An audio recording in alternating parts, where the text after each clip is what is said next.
Application of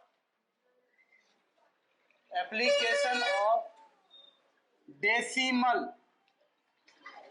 application of decimal, दशमलव का प्रयोग, एप्लीकेशन ऑफ डेसिमल। इसमें जो भी कुछ अभी हम लोग पढ़ने वाले हैं, ऐसा कोई भी काम नहीं है जो आपने जीवन में पहले नहीं किया है। बस ध्यान से सुनना है, जो काम आपने पहले से किया है उसको कॉपी कलम पर करने सीख जाइएगा। बस इतना ही होगा अभी आपके साथ, ठीक है। फॉर एग्जाम्पल हम एक प्रयोग पर चलते हैं और वो है रुपया पैसा, जिसके लिए दुनिया में इतना टेंशन है। रुपया पैसा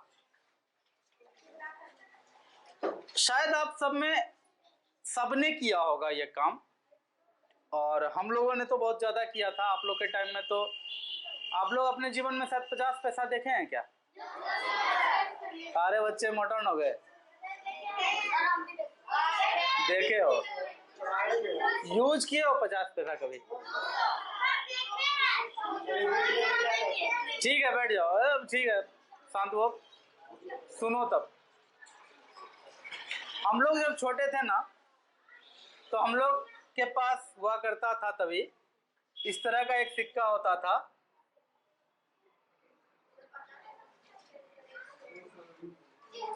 इसको कहते थे हम लोग 5 पैसा, 5 पैसा इसको कहा जाता था। इसके बाद एक सिक्का होता था हम लोग के पास, ये इस तरह से होता था 10 पैसा। एक सिक्का हम लोग के पास कुछ इस तरह का होता था, जैसे 2 रुपया का सिक्का पुराना वाला देखे हो, वो कुछ इस तरह का होता है, मतलब ऐसा होता है।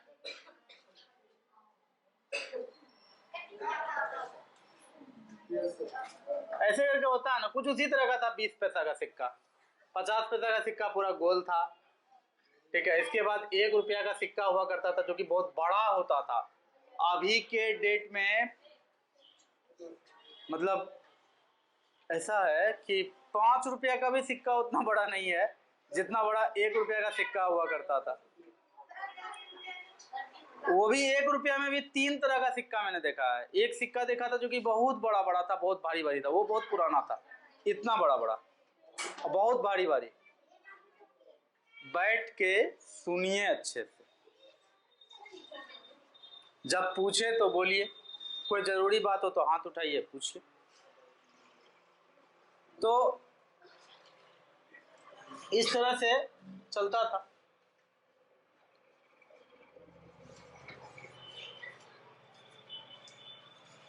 तो हम लोग को ये पता होता था कि जो चीज, जो चॉकलेट 10 पैसा का एक मिलता है, जो चॉकलेट 10 पैसा का एक मिलेगा, मतलब एक चॉकलेट जो 10 पैसा में मिलेगा, 1 रुपया में वो चॉकलेट कितना मिलेगा? 10 पीस मिलेगा। ये बात हम लोग को बहुत छोटे में ही पता होता था। असल में देखो, जो दशमलव हम लोगों ने पढ़ा था उसी का वो एक तरह से प्रैक्टिकल था। जो दशमलव कल हम लोगों ने पढ़ा उसका प्रैक्टिकल बचपन में हो गया था। 10 पैसा का अगर कोई होता, क्या था कि स्कूल के बाहर एक दुकान होता था छोटा सा चॉकलेट वॉकलेट का, तो मैरीगोल्ड बिस्किट होता है, वो बिस्किट का पैकेट वो खोल देता था, ठीक है। बिस्किट का पैकेट वो खोल देता था, एक एक बिस्किट निकाल करके एक जार में रखता था। हम लोग जाते थे, 10 पैसा देते थे तो वो एक बिस्किट देता था, ठीक है। उसमें भी हम लोग को बहुत नुकसान होता था। हम लोग ये सोचते थे कि अरे 10 रुपया में तो बड़ा पैकेट आता है, उसमें तो कितना बिस्किट होता है, ये 10 पैसा में एक ठो देता है, लूट रहा है हम लोग को। ऐसा विचार हम लोग के मन में आता था। तो बचपन का दिन था, याद करने के बाद बहुत लंबा कहानी चल पड़ेगा, लेकिन कुल मिला के बात इतना था कि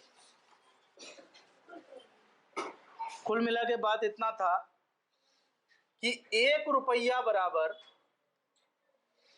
होता है 100 पैसा। 1 रुपया बराबर होता है 100 पैसा। कोई दिक्कत है इसमें?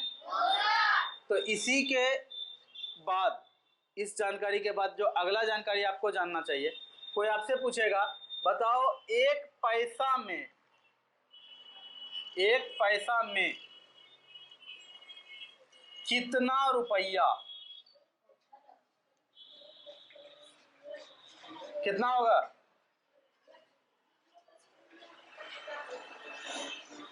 एक पैसा में कितना रुपया? 100 रुपया। तुमको मैं 1 पैसा देंगे, तुम 100 रुपया हमको दे दोगे? हाँ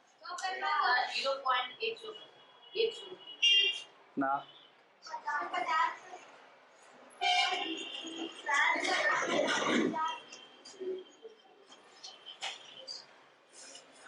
मैंने कहा, फिर से सुनो, 1 रुपया में 100 पैसा, तो 1 पैसा में कितना रुपया?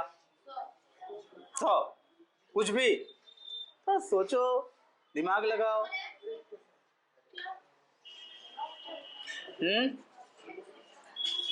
अच्छा देखो, हम कुछ लिखते हैं और तुम बताना कि क्या ऐसा लिख सकते हैं। हम लिखेंगे तब कि 1 पैसा, लोग अक्सर पूछेगा तुमसे, अगर जान जाएगा ना कि ये लड़का पढ़ता है और अमित सर से पढ़ता है, तो तुमको परेशान करने के लिए सब बात पूछेगा लोग सब, और तुम वहां पे मेरा इज्जत मत डुबा के आ जाना। जो पढ़ा रहे हैं ठीक से उसको याद रखो और सही समय पर, सही जगह पर, सही तरीके से प्रस्तुत करना, ठीक है? देखो ना, 1 पैसा बराबर होता है 1 रुपया का, 1 रुपया का 100वां अंश या भाग। 1 रुपया को 100 बराबर भाग में बांटेंगे तो हमें 1 पैसा मिलेगा। क्या हमने सही लिखा? बोलो ना, सही लिखा है? ठीक है, अगर ये सही लिखे हैं तो फिर इसके बाद जो लिखेंगे वो भी तब सही होगा शायद। 1 रुपया का शतांश, 100वां भाग को क्या कहते हैं? 100वां भाग को क्या कहते हैं? शतांश। और शतांश को क्या लिखते हैं? 1/100। तो 1 रुपया का 1/100। और मैथ में का मतलब होता है गुना। तो मिला जुला के बात यही होगा कि 1/100 रुपया। आई बात समझ में? अगर कोई आपसे पूछे कि 1 रुपया में 100 पैसा, तो 1 पैसा में कितना रुपया, तो उसको बता दीजिएगा 1/100 रुपया। 1/100 रुपया को क्या लिखिएगा? 0.1, 0.10 नहीं, 100। सही है?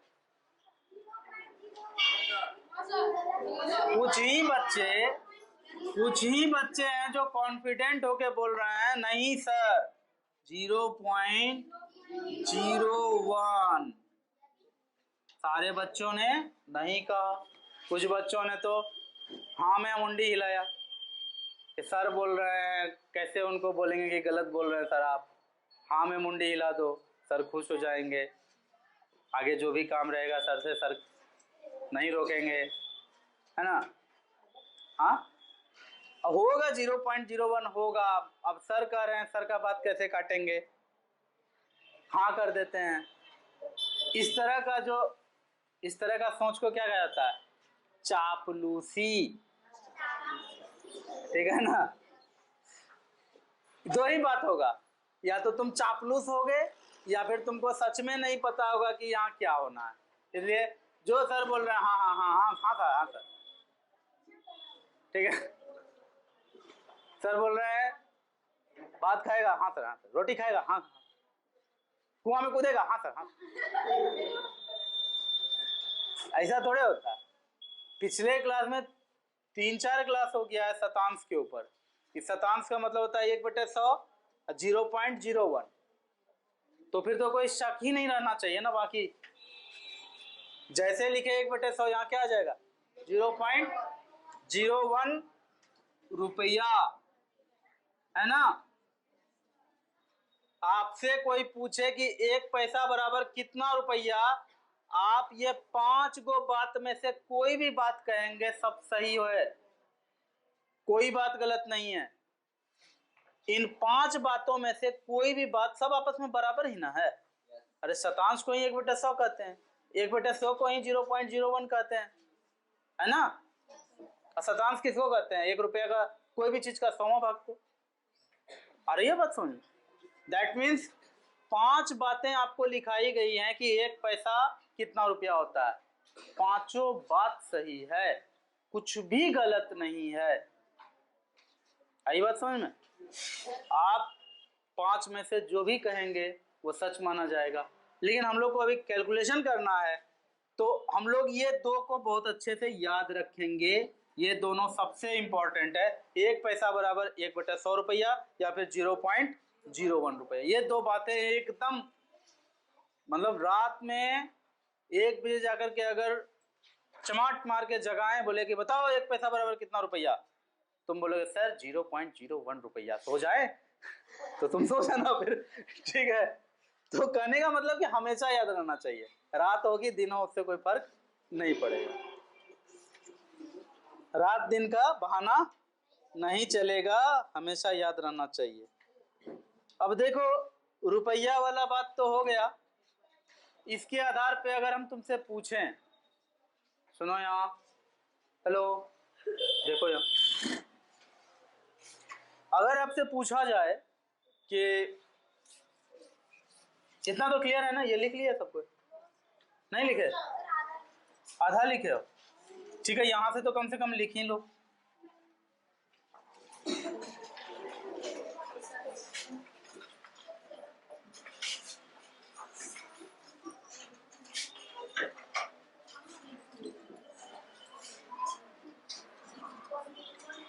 अच्छा, कभी आपका मन करे कि रुपया लिखने में बड़ा तकलीफ होता है, र हर्षु कर प या आकर लिखना पड़ता है, क्या इसको शॉर्ट में लिख सकते हैं? कैसे? नहीं, अब जो है ना और शॉर्ट हो गया है। आप अगर ऐसे लिख देंगे, इसको कोई नहीं काट सकता है, ठीक है। नहीं, पैसा में नहीं होता। ये भारत सरकार द्वारा एक्सेप्ट किया गया है, ये भारत सरकार द्वारा स्वीकार किया गया है कि रुपया को ऐसे ही पहचाना जाएगा, यही रुपया का चिन्ह है, ठीक है। जैसे अलग अलग जगह पे अलग अलग चिन्ह होता है ना। ट्रैफिक पे जाओगे लाल लाइट जल जाता है, दुनिया में कहीं भी लाल लाइट जल जाता है, इसका मतलब क्या होता है? रुक जाना है, यही होता है ना। तो उसी तरह से हर चीज का एक चिन्ह होता है, तो रुपया का भी एक चिन्ह है। इसको सरकार ने कर दिया है कि यही होगा, तो होगा। पैसा के लिए नहीं किया, सिर्फ रुपया के लिए किया, ठीक है। इसको जल्दी से नोट कर लो। तुम्हारे बुक में क्वेश्चन है कि 5 पैसे, क्या है? 5 पैसे बराबर, इसको रुपया में आपको बताना है। ऊपर में क्वेश्चन में लिख दिया है, निम्नलिखित, मतलब दशमलव के का प्रयोग कर रुपयों में बदलिए, और पहला नंबर यहाँ 5 पैसा, इसको आपको रुपया में बदलना है। सुनो यहाँ, देखो, इसको रुपया में बदलना है, तो इसको कैसे बदलेंगे? ध्यान से सुनो ना। हेलो, बार बार बोलना पड़ रहा है, ये अच्छी बात नहीं है। बोर्ड को देखिए और लिखिए, और सॉरी, बोर्ड को देखिए और समझिए जो कह रहे हैं हम। 5 पैसा, ऐसा आपको कुछ कहा गया है? आप इसको 2 तरीके से बना सकते हैं, हम पहला तरीका बताते हैं। 5 पैसा को आप लिखेंगे 5 गुना 1 पैसा, 5 गुना 1 पैसा, और फिर लगे हाथों आप फिर क्या करेंगे? आपको क्या पूछा गया, रुपया में लाइए, दिया हुआ क्या है, पैसा। तो पहले से हम क्या जानते हैं कि एक पैसा बराबर कितना रुपया, 1/100 रुपया या 0.01 रुपया। आपको जो लिखना है आप लिखिए, आप लिखिए 1/, इधर बोर्ड यहाँ है, नीचे नहीं है, ठीक है। आप ही को बोल रहे हैं ना, ना ये सामने जो मासूम बनी बैठी है हमको देख रही है, नीचे है बोर्ड, बोर्ड यहाँ है ना, यहाँ देखना है, नहीं तो हम पढ़ाना रोक देंगे, खड़े रहेंगे। चलो देखो, एक पैसा को क्या लिखेंगे, 1/100 रुपया, है ना। तो जो चीज पैसा में दिया हुआ था अब ये रुपया में बदल गया है ना।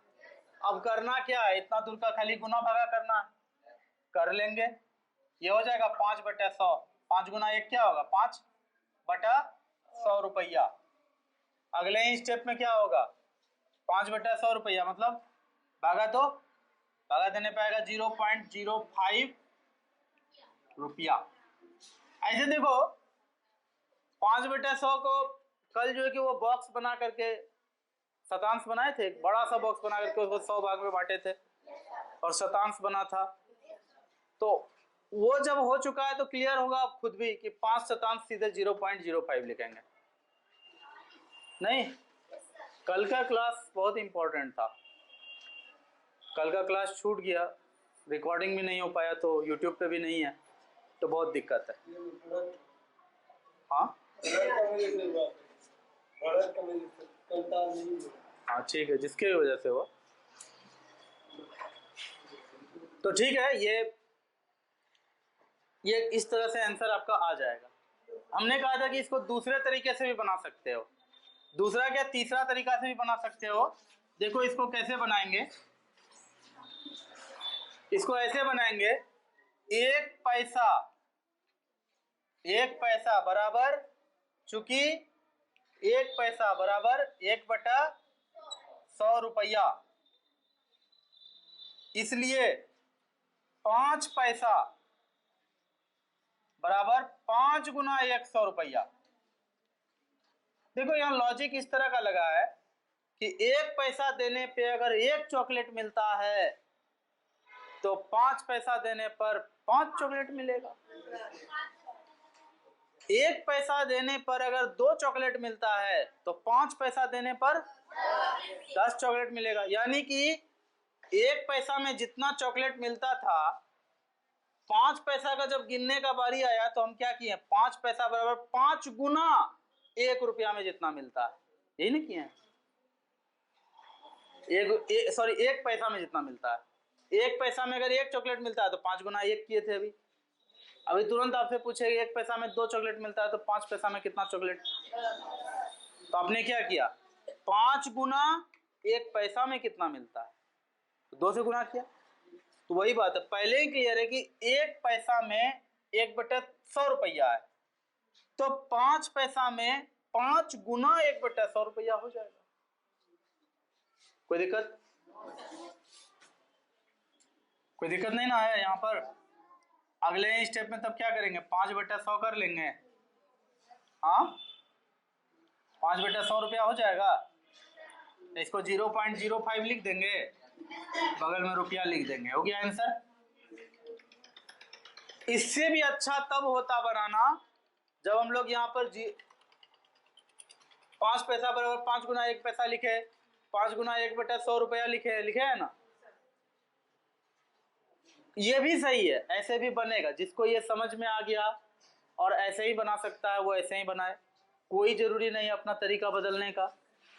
लेकिन तुम्हारी जानकारी के लिए बता देते हैं, इसको बनाने का एक और तरीका है। ये 2 तरीका तो बता दिए कि चूंकि 1 पैसा में 1/100 रुपया होता है, इसलिए 5 पैसा में 5 गुना 1/100 रुपया होगा, ठीक है ना। ये तो क्लियर हो गया। बाकी एक तरीका ये है कि हम लोग इसको सीधे लिखेंगे 5 गुना 0.01 लिख सकते हैं ना। अरे भैया ये लिखें या ये लिखें, बात तो एक ही है ना। तो ऐसा लिखने पे क्या होगा कि कैलकुलेशन गुना करने में आसानी होगा, इसमें क्या करना है, एक की जगह खाली 5 आ जाएगा और तो कुछ होगा नहीं, एक स्टेप आपका बच जाएगा, 2 ही स्टेप में सवाल बन जाएगा, ये भी सही माना जाएगा। तो हमने 3 तरीके से इस क्वेश्चन को बनाने का मतलब तरीका जाना, इस क्वेश्चन को कैसे बनाया जाएगा। अब आओ, समय है क्लास में? हाँ है, 10 मिनट है। 10 मिनट में हम लोग लंबाई के ऊपर भी बात करते हैं, ठीक है? लंबाई, ये रुपया पैसा हो गया, लगभग लगभग समझ में आ गया। हाँ, पैसा क्या है? रुपया का शतांश है, 100वां भाग है ना? 100वां भाग बोलो वो भी सही है। शतांश है, 100th है, सेंट है। अंग्रेजी में 100वां हिस्सा को सेंट भी कहा जाता है।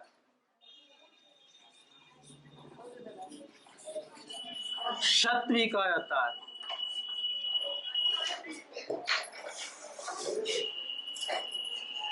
अब आओ लंबाई पर बात करते हैं। लंबाई, लेंथ, बहुत ध्यान से समझो, बोर्ड को देखो, बहुत कुछ सीख जाओगे अगर बोर्ड को देखते रहे और मेरे ऊपर ध्यान दिए। इतना तो गारंटी है कि जहां हो वहां से ऊपर ही उठोगे, नीचे तो नहीं ना जाओगे। मानते हैं कि लॉकडाउन में सबसे ज्यादा नुकसान अगर किसी को हुआ है, तुम बच्चों का हुआ है।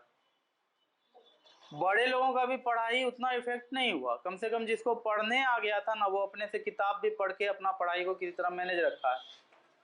लेकिन आप लोग को तो सबसे ज्यादा नुकसान हुआ है, क्योंकि आप लोग उस समय पढ़ना सीख रहे थे। आपको तो एक टीचर चाहिए ही था जो कि आपको सिखाए बैठ करके, और वही आपसे छिन गया 2 साल के लिए। आपके जितना नुकसान और किसी को नहीं हुआ लॉकडाउन से। बिजनेस वाले का बिजनेस अब ठीक से चलने लगा फिर से, ठीक है? जो भी कोई कुछ करता था, किसी ने अपनों को खोया तो जिंदगी सामान्य हो ही गया है। बहुत लोग बहुत कारण से अपनों को खो देते हैं, भगवान न करे किसी को ऐसा दिन देखना पड़े, लेकिन क्या करे, प्रकृति है, ऐसे होता है। मानते हैं कि लॉकडाउन में तुम्हारा सबसे ज्यादा नुकसान हुआ, तो इससे ये भी जान लो कि सबसे ज्यादा मेहनत भी अब तुम ही लोगों को करना है लॉकडाउन के बाद। और ये मेहनत बहुत ज्यादा इंटेंसिटी, बहुत ज्यादा तीव्र गति से करना पड़ेगा, बिना उसके कुछ नहीं होने वाला है। इसलिए अपने आप को भी थोड़ा लगाओ, पढ़ाई में लगाओ। लॉकडाउन में तुम लोग पढ़ाई से भी दूर हुआ है, तो पढ़ाई में आने में भी दिक्कत होता है। चलो मिलके सब करेंगे, सब कुछ ठीक हो जाएगा, है ना? हम होंगे कामयाब एक दिन। लंबाई का देख लेते हैं, सुनो यहाँ देखो। आप कभी कपड़ा खरीदने गए हैं?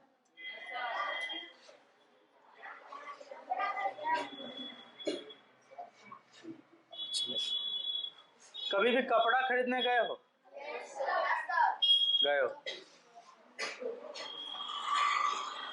उस कपड़ा मतलब रेडीमेड कपड़ा नहीं, सिलाने वाला जो कपड़ा बेचता है उसके पास कपड़ा खरीदने गए हो? गए हो? नहीं गए हो? कितने लोग गए हो? हाथ उठा दो।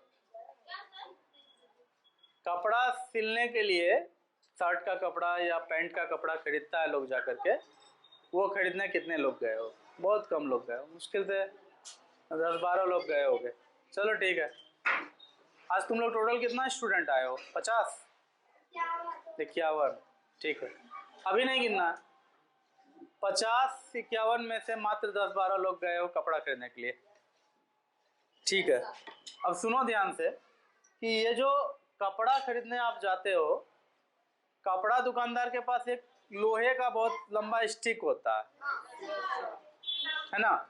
उससे वो कपड़े को नापता है, और जनरली या सामान्यतः वो लोहा जो होता है वो 1 मीटर का होता है। कितना? 1 मीटर का होता है वो लोहा, मतलब उसकी लंबाई कुछ ऐसी होती है। इसको कहा जाता है 1 मीटर। ये लंबाई कितनी है? 1 मीटर, ठीक है ना? ऐसे भी लिखा जाता है, या सिर्फ m लिख दिया जाता है तो भी चलेगा, मतलब इसको 1m लिखेंगे, पढ़ेंगे इसको 1 मीटर। आई बात समझ में? कोई दिक्कत? अच्छा ठीक है। आपका इंस्ट्रूमेंट बॉक्स में स्केल है, उसमें 1 सेंटीमीटर इतना दूर का होता होगा, छोटा सा होता है। अरे भैया स्केल शुरू होता है आपका ऐसा, 0 से शुरू होता है, 1 2 3 4 5 6 7 8 9 10, यहाँ लिखता है 1, फिर तब शुरू होता है 1 2 3 4 5 6 7 8 9 10, यहाँ लिखता है 2, ऐसे करके चलता है वो स्केल आगे, होता है ना। स्केल में जो आपका पहला वाला 1 होता है छोटा में से, उसको आप क्या कहते हैं? 1 सेंटीमीटर, है ना।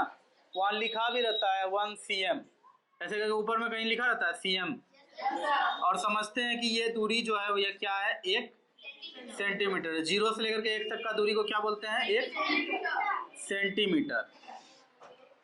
ये हम लोगों का एकदम, हम लोग ऐसा जानते हैं, इसका प्रयोग करते हैं कि नहीं करते हैं? करते हैं ना। तुम्हारा तबीयत देखो बोर्ड को और समझने की कोशिश करो, ठीक है। अगर सब कुछ ठीक नहीं है तब तो हम क्या ही बोलें, आराम करना है, जाके आराम करो। देखो ये जो है 1 सेंटीमीटर कहलाता है। यहाँ पे इस दूरी को, बड़ा वाला जो दूरी था, कपड़ा बेचने वाला दुकानदार के पास जो लोहा था वो था 1 मीटर, ये है 1 सेंटीमीटर। क्या मतलब दोनों में क्या रिलेशन है? ये 1 मीटर है, ये 1 सेंटीमीटर है, क्या रिलेशन है दोनों में? जैसे सुनो यहाँ, अरे इधर देखो, 1 मीटर और 1 सेंटीमीटर में क्या रिलेशन है, क्या संबंध है? जैसे कि दुकानदार के पास सामान लेने जाते हो, अगर किसी दुकानदार के पास तुम आधा केजी चीनी लेने गए और संयोग से उसका आधा केजी का जो बाट है वो नहीं मिल रहा है, तराजू है, डिजिटल नहीं है, तो वो 100 ग्राम का 5 गो चाय पत्ती का पैकेट रख करके भी अगर आपको नाप के दे देगा तो वो पक्का आधा केजी ही होगा। नहीं, कहने का मतलब है कि वहां हम लोग को पता रहता है कि 1000 ग्राम का 1 किलोग्राम होता है। नहीं, ये तो सबको पता होगा। तो सवाल यहाँ तुमसे ये है कि ये मीटर और सेंटीमीटर में क्या संबंध है? तो हमेशा याद रखना, शतांश को हिंदी में क्या कहा जाता है? सॉरी, शतांश को इंग्लिश में क्या कहा जाता है? 10th, है ना। याद रखना, शतांश का इंग्लिश में एक और नाम है, एक और नाम है सेंट। शतांश का अंग्रेजी में एक और नाम है सेंट, और वही सेंट से बना है सेंटीमीटर। वही सेंट से क्या बना है? सेंटीमीटर। मतलब ये कि ये जो 1 मीटर का रड है, इसको 100 बराबर टुकड़ा में काटेंगे तो छोटका छोटका जो टुकड़ा मिलेगा, प्रत्येक टुकड़ा का लंबाई होगा 1 सेंटीमीटर। आई बात समझ में? तो इससे हम लोग को ये पता चला कि 1 मीटर बराबर होता है 100 सेंटीमीटर, ठीक है। तो फिर 1 सेंटीमीटर बराबर क्या हो जाएगा? 1/100 मीटर। तो घंटी लग गया है, बाकी की बात नेक्स्ट क्लास में करते हैं, ठीक है। थैंक यू सो मच, आज का क्लास यही कंक्लूडेड है।